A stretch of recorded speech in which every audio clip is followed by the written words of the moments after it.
Okay, now Reman, you know how to speak. You know what is the meaning of good morning in Tagalog, Good right? morning is, tell me again. Putang ina mo. Utang ina mo. Yes, good job. Next one, good afternoon. Good afternoon. What is Okay, it? so in Tagalog, good afternoon is mabaho. Mabaho.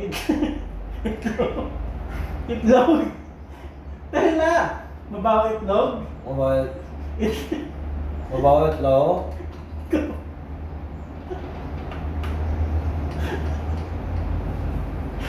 Mabaho.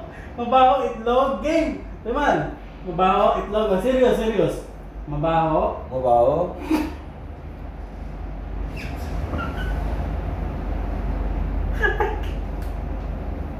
Good morning, Winnie.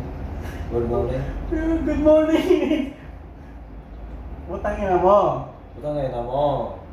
Good afternoon. Good afternoon. Mabaho itlog ko. Mabaho itlog. Itlog. Itlago. Mabaho itlago. Mabaho itlago. Mabaho itlago. I am remembering about this good afternoon is translated in Philippine language. Mabaho itlog ko. Mabaho itlago. Yes, good Mabaho job. itlago. Like- It's so easy. later- But you should not speak me explaining, not clearing. What should I do? Just Good tell me. afternoon, mabaho Good afternoon, itlog mabaho ko. itlago. Good Mabaho job, itlog now ko. you know. Later I'll teach you what is good evening. Good morning, Ma.